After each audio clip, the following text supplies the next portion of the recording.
L'une des questions que les gens se posent très souvent une fois qu'ils se lancent dans le marketing relationnel est la suivante. Les gens se posent la question de savoir est-ce que cela intéresserait quelqu'un? Est-ce que cette opportunité que j'ai à promouvoir pourrait intéresser quelqu'un? Ils croient que s'ils connaissent beaucoup de personnes, ils auront certainement du succès. Et d'autres, par contre, se disent que s'ils ne connaissent vraiment pas de gens, s'ils connaissent très peu de personnes, ils ne vont pas réussir dans cette compagnie.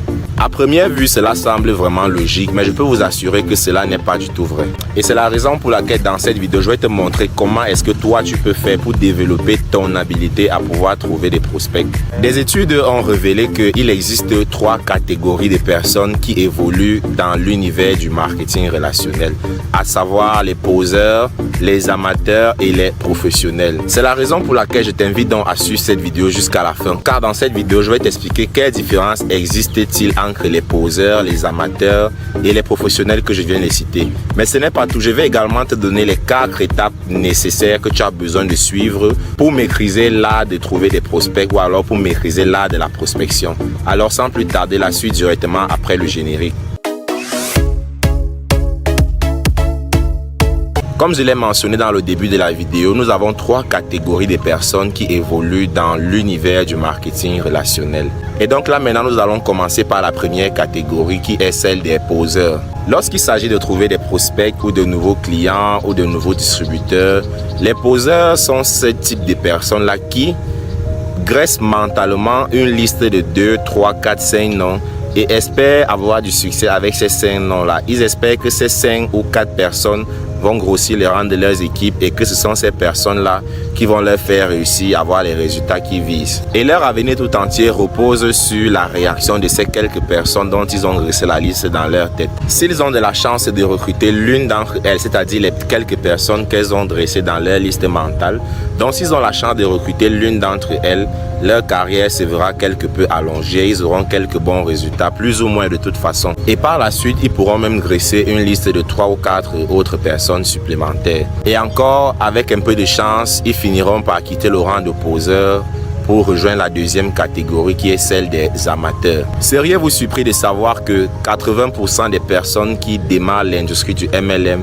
adoptent ou alors démarrent leur activité avec l'attitude du poseur, c'est-à-dire que 8 personnes sur 10 qui rejoignent une compagnie de MLM, ils adoptent l'attitude du poseur, donc ils graissent mentalement une liste de 2, 3 noms et espèrent avoir la réussite, avoir le succès juste sur la base de ces quelques noms qu'ils ont notés dans leur tête. Et ces personnes dont je vous parle ne prennent jamais un peu de temps pour se former, ni apprendre comment faire, ni pour développer les attitudes ou les compétences nécessaires pour réussir.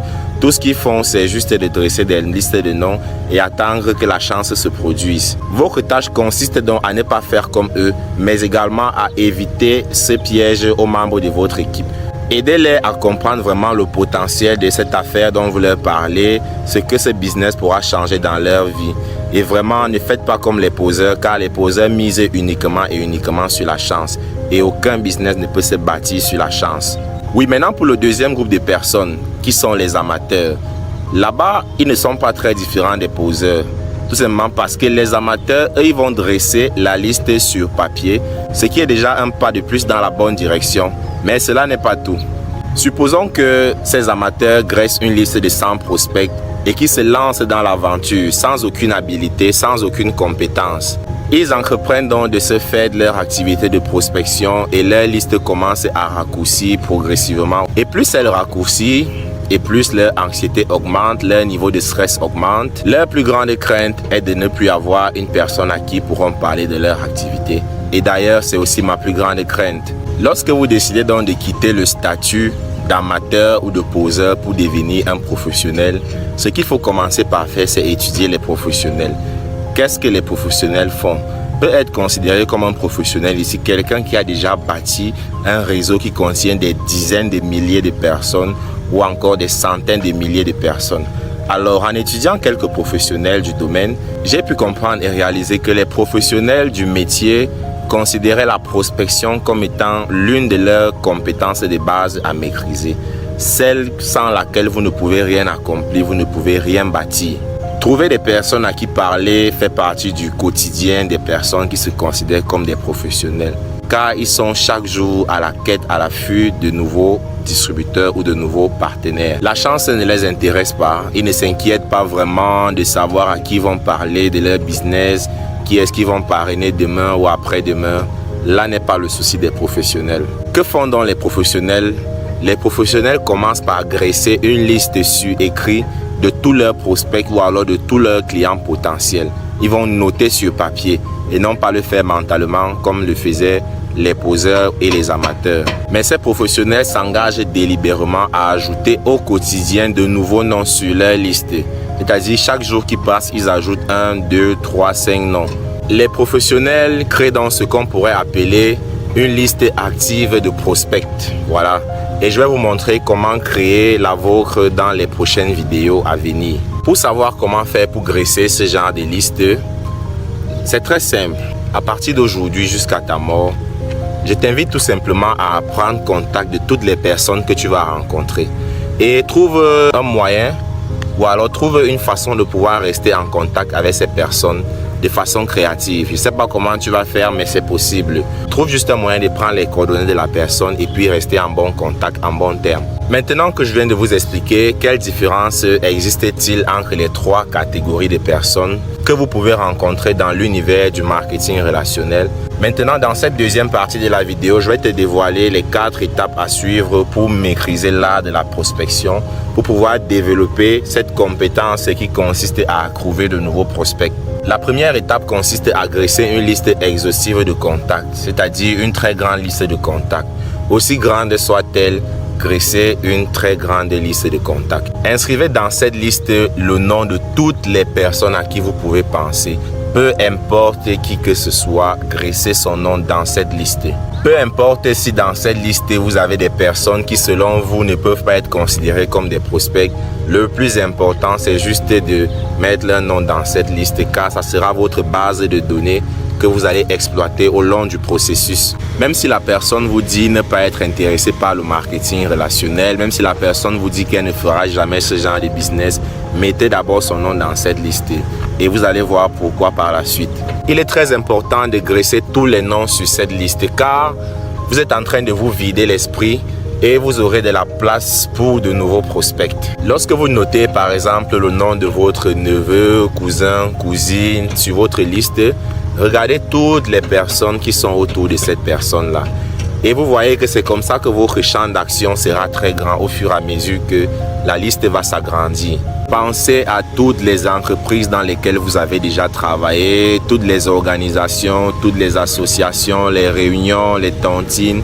Pensez à toutes ces personnes et prenez soin de bien mentionner leur nom dans votre liste. Si vous faites bien cet exercice, votre liste comptera des centaines et des centaines de noms, voire même des milliers. Il n'est pas nécessairement important de parrainer toutes les personnes dont vous allez noter le nom sur votre liste, mais il est important de noter tous ces noms. Et c'est vous-même qui allez décider qui pourra faire partie de votre réseau, qui est-ce que vous allez intégrer dans votre équipe.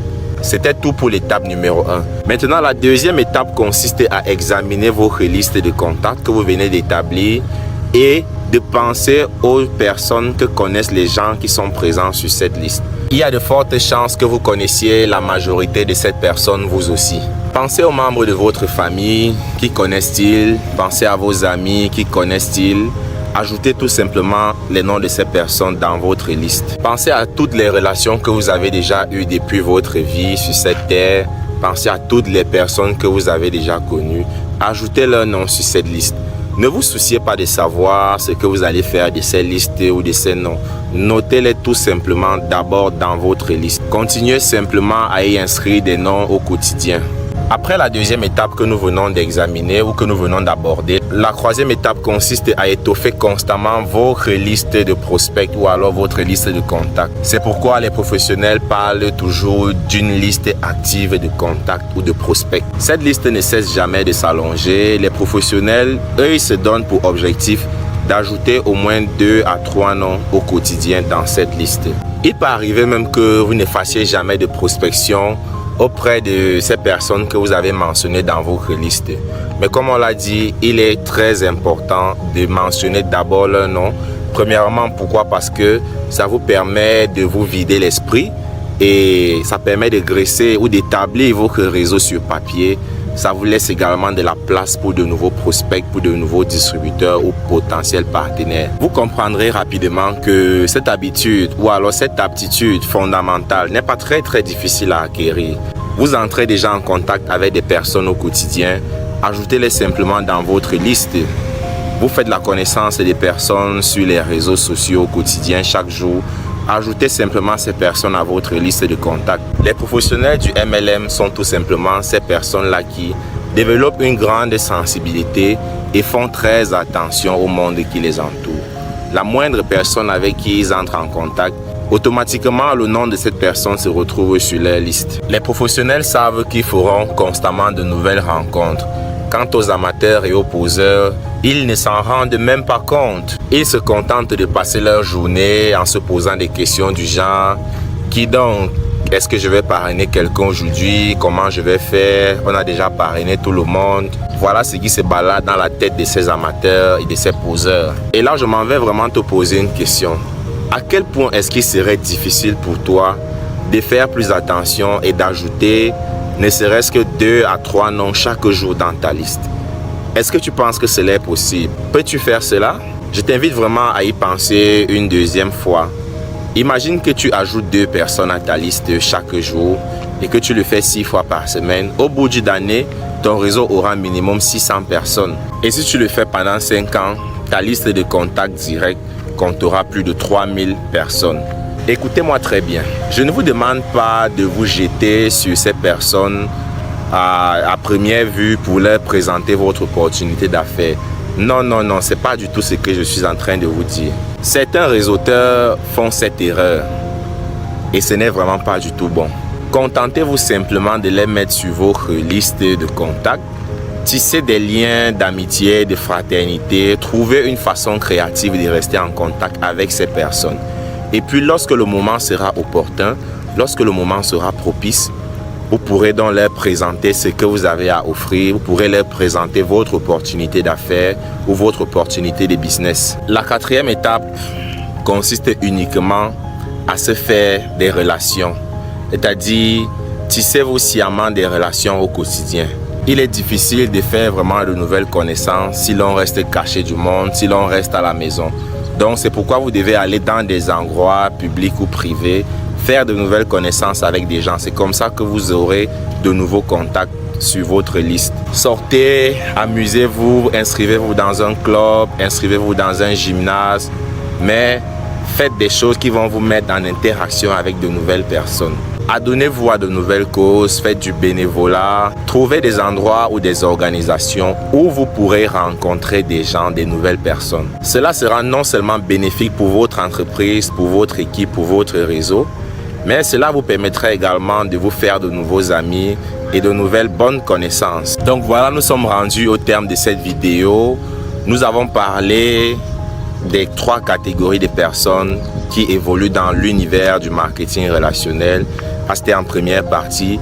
Et dans la deuxième partie, j'ai dévoilé les 4 étapes nécessaires pour pouvoir développer son habilité à pouvoir trouver de nouveaux prospects. Les 4 étapes qui te permettent de pouvoir pratiquer l'art de la prospection et avoir de très bons résultats. Donc de ce fait, je vous donne donc rendez-vous demain pour la vidéo suivante. Demain, nous allons continuer. Vous savez bel et bien que c'est là une série de vidéos qui doit durer environ une semaine, dans lesquelles je vais dévoiler les 7 étapes nécessaires ou alors les 7 compétences nécessaires pour réussir dans le marketing relationnel de l'homme riche.